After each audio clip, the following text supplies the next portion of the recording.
हम आ गइल बानी न। हाँ। अब अकेलापन दूर कर देम। कैसे जीजाजी? मजा भरपूर देम। मजा देम? हाँ कितनो हम ना झाड़ झाड़ के बिछाए ना तब ना जाने खिड़किया में से कैसे गर्दा उड़ के आ जाला। देखो तो तनी इतना महंगा सफेदी रहल खाली सब गर्दा से इतना गंदा भइल बाटे। लगा हमरा हथवे छिला जाई। चलो रहे तो ऐसे भी बढ़िया बाटे।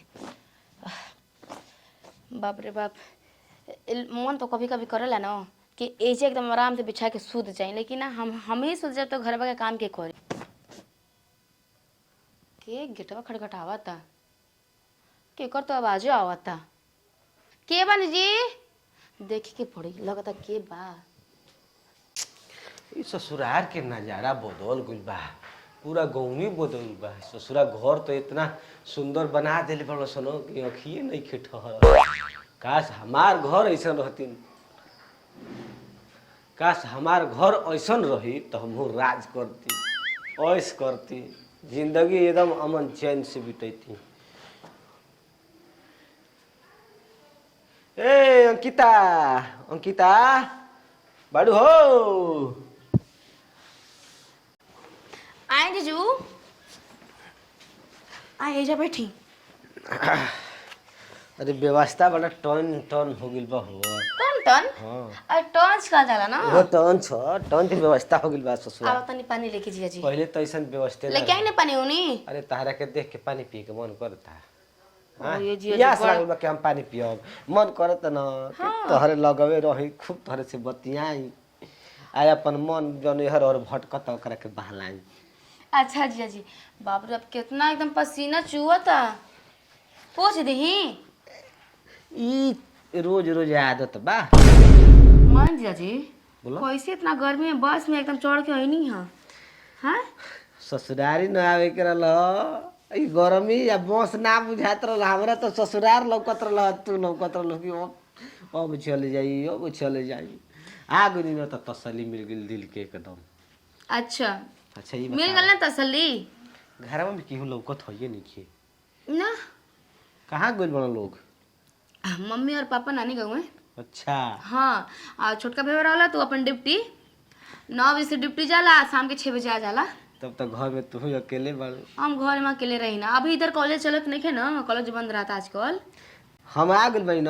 हाँ। अब अकेलापन दूर कर देम। कैसी चीज अच्छी मजा भरपूर देम। मजा दे। हाँ दुकान पर से किन के लिए 2 लीटर वाला 1 लीटर वाला खूब पिया। सब मजा के बात करते हैं, हम तो कुछ और ही सोचत रहनी है। कहाँ सोचत रहलो? वो वाला मजा ना जब दीदिया के संगे करी ना। अरे जिया जी हम ना बड़ा चाहत का तार के। हाँ जिया जी हाँ ना चाहता है अभी ना तो नहीं शादी ब्याह हो जाए तब ओकरा बाद में नहीं। जिया जी। शादी से पहले बुझ जा। शादी से पहले अगर बुझ जाए तो हमारे मर्दा से है ब्याह हो के तो मर्दा पूछी ना कहाँ के संगे सुतल रहले हा। कैसे पूछी जाए तब न सरवा कोनो नाम लिख रही थोड़ी। अपन मर्दा से ना जेकरा से हमर ब्याह हुई ना ओकरा संगे ना एको ठोप झूठ ना बोलो। दादा रे बा क्यों लड़की सच बोलत तैसन हो। एक ठोप का कोई ठोप झूठ बोल दे तैसन। हाँ तब का आजकल सच्चाई के जमाना बाटे। अच्छा जीजा जी बोलो। सुहाग रात में जब मतलब सुहाग में होला का अरे बहुत कुछ होला मर्दे पूछबे मत जैसे कर। में का होला पहले घुंघटा उठावल जाला मुंह देखाई कुछ धरावल जाला घर मीठा मिठाई खियावल जाला और आ एकरा बाद बुझल कि का होला सुहाग रात चुम्मा चाटी ना जीजा जी। दुनिया बड़ी मॉल जानत तू ए घड़ी मोबाइल हमर सखी भी है नु सुनीता बा ओकर ब्याह भइल बा ना तो अपन सुहाग रात के बारे में बतावत रहली है तो हम थोड़ा बहुत जानी ना ज्यादा ना जानी ना जीजा जी। आजकल फिल्म देखत देखत लड़की या लड़का पहले ही से समझदार हो जात रसून उनके बतावे के नहीं कि कैसे सुहाग रात हमरा मनावल लगे जाला। सेलेक्ट वाला फोन कहाँ बा जो हम अपना मोबाइल में सर्च मार के देखी। तारा सखे लगे होई न हाँ अब तो चल गेली अपना ससुराल ना। तब सब कुछ देखाइए के न गोल है बता के गोल है ना हम आपसे जाने की चाहता नहीं कि हमारे दीदी के संगे का कर रहनी हो। जाना चाहता रू हाँ तब केवड़िया लगा दो। देखिए जिया जी अब बताते खुन के ना के ना गंगा पार होके ना दे। अब का डुबैबू हाँ वही में डुबा दे। हमरा के यही तरह मुआइबू। जीजा जी साली जी अच्छा कुछ खाएम पियम कि ना, हम तो पूछबे ना कोई नहीं है। खेबू तो खाई काहे ना। सही सही बोली। अरे हम सही सही बोलत तनी हो, भर पेट खा के देखत नहीं खूब पेटवा। हमरा खातिर काले क्या बनी? तारा खाती हाँ। झोरवा चेक करके देखा ना, देखा का लेके आयल बनी। लाला का सूट। हाँ ये जिया जी तो हमारे बहुत ही पसंद रहला। पसंद रहल है ना। हाँ जब सिवैबू आ पहिरबू ना तो तुम तो लाले लाले लगबू, जितना मुहाला के लइका रहे से ना आंख मार मार के बन जे हैं। इतना तो सुंदर हमरा लगबू। लड़का के जरूरत नहीं कि हमरा बहनोई के जरूरत बा। अरे जी हो बाहर वाह, साली होके तो तारा लेखा। आजकल के लड़की तो बॉयफ्रेंड के छोड़ के जीजा पीजा के कुछ जानते नहीं की सब। एगो तू बाड़ू के जीजा के इतना ख्याल रखत हूं एकदम हम दिल खाली हमार ख्याले रखी ना। हमर भई बा। अनितवा हाँ तन पानी में तोरा ना देवेला रे। बाप रे बाप बजे दे। अरे छोड़ जीजा जी प्रणाम। खुश कब रह। कइले महाराज? हो गइल 10-15 मिनट। 10-15 मिनट का 1 से 1.5 घंटा हो गल तब जिया जी झूठ कितना बोली ना। 10-15 मिनट अच्छा होता। हाँ वो असना बात में भुला गुरु नहीं किया देना पड़ल। हाँ तनी पानी में लिया ना तनी। पूछो नहीं आता जिया जी कहत रहनु के ना पियम। हम पियब रे। अच्छा भैया पिहान जीजा ना पिहान। तू भी ना जब भी आवे तभी हमरा के खाली परेशान करे ले। तन ले ले आ। ले ले तन ले ले पानी एक गिलास ले के ठीक वाले क्या बात नहीं। लिया। हमर भाई ना तब बड़ा दीदी एक दीदी। में हर। हाँ तब कुल सर समाचार सुनाई। सर समाचार कुल ठीक ठाक बाटे। दीदी हम ठीक बिया नु। हाँ तार दीदी ठीक बिया, तार भैनवो ठीक बड़सन आ तार जीजो ठीक बड़न। हां अरे सुनानी एक दिन में तबीयत खराब रहे नाराज होकर। जानते बड़ सर्दी जुकाम तो आम आदमी के लाग रहा। गाय भैंस के सर्दी मार दे तो आदमी के ना दवाई सर्दी तनी मारे। बढ़िया ला करा दे दीदी का हमारा।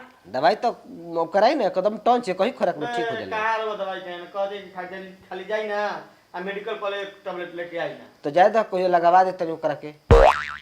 सुई लगवा दी। हाँ बढ़िया तो से दवाई कर- ले आ गए अंकिता। भोकवा दे तनी सही हो जाली। गजब गजब खइले नी। गजब बेइज्जती खाना बा। पिया? पानी ना पिए। खाना पीना निकालें जिया जी। कहता ले कि जीजा पनिए ना पी। जीजा हमारा हाथ के पनिए पी गेला। ओ हम पूछा नहीं पानी था। पी ले नहीं तो का कहस रे। और ये हमरा मैं पी गेला। छोड़ जाए दे का तरह के कष्ट करे हम जेम पी लेम ना। ठीक बा। जात नहीं बता और रे। लाई ना ना हो गइल। का बनी मछली। ये सब कुछ ना बनी। हां सीधे बने एकदम छुछर उखेटे। छुछे रोटी। अरे जीजा जी कितना लालची आदमी बा, हमने की जाना। अरे बैठ जाते आज मुर्गा बनी ना तो तुरंत जीजा जी कोई ना कल सेवरे मछली बना दो। ना ना ना जाते रोहर के डाल ले आई। हां हां जाते नहीं जाई तेरी बाजार में तेरी सब्जी उब्जी ले ना ले ना आई। ठीक है ठीक आई है। जी तेरे आराम करी ना। सब्जी के का जरूरत बा, नीमक रोटी से काम चल जाई। नहीं अब घर पर आदमी हित गनेल बनता तनी साग सब्जी। अरे मारो मछली भात खींच लेना। अब हमार फर्ज क्या कहता आ रोटी और चटनी रही तब काम चल जाई। ना जीजा जी शाम को मछली बनी। आओ तनी हम तुरंत ना 10 मिनट में। ठीक बा। का भुनभुनात रहलो जान तने को हम सांप के कान लेके पैदा कर रही कहत रहो कि मुर्गा मत लिए ये न तो कालजी जा कह के मछली लेते। कितना कनमा तेज रहले जीजा जी। तो वही तो हम फेंक दे नहीं कि नीमक के मिर्च से काम चल जी, मारो भात खा ले। बोलला तो बेकारे बात। गजब बाड़ू हैं, देख जरा न का हो, देख जर तरू। अरे ना जीजा जी वो हमार दीदी कहत रहे ना काका जीजा जी तेरे ससुराल ले जाइए नु त सीधे एकदम नूने रोटी खाना दी है काहे के तो जीजा जी एक नंबर का लालची इंसान हो जहां का तो का जीजा जी लालची आदमी है।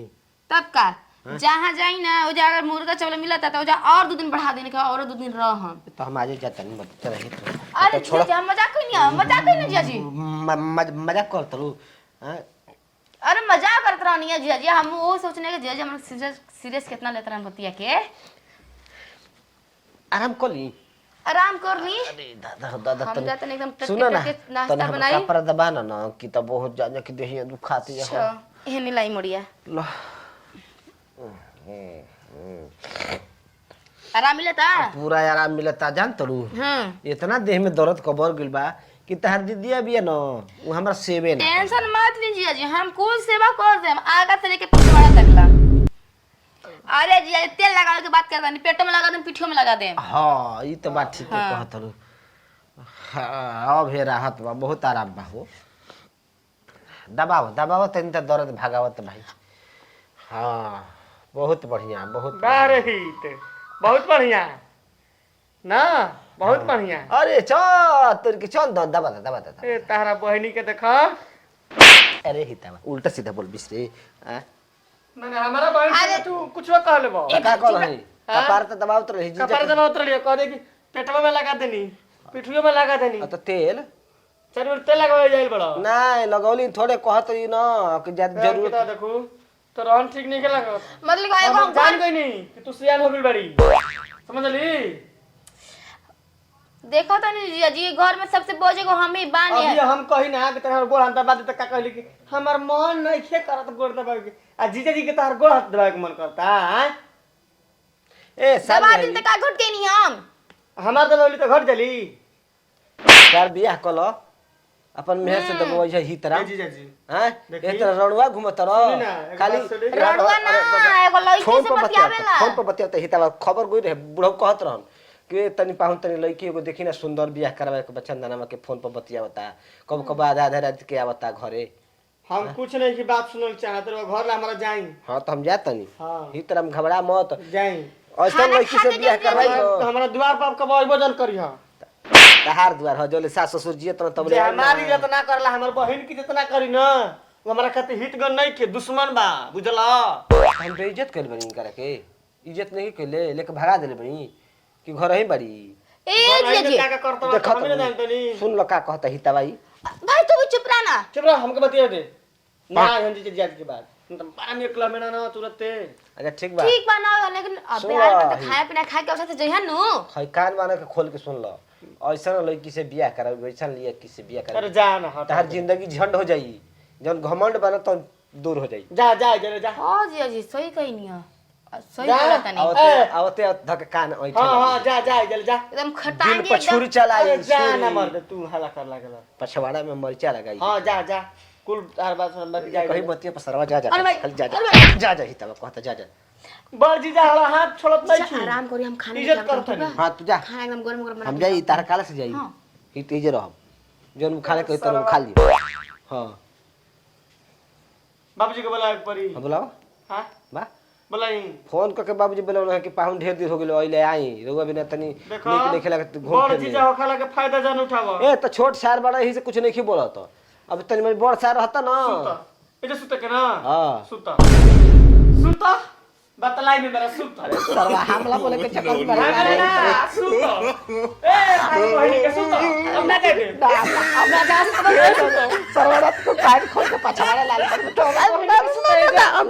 अब ना जाता तार बहुत को हम ना रहबे अपन सरवा बहुत खतरनाक बाटे आवा शादी भी आने के बहन बुझला आप जी का तुरंत रतिया को बगत दे तनी पानी लगा दम की तना जीजा के बगत देनी उपाय लगा के आराम करे तो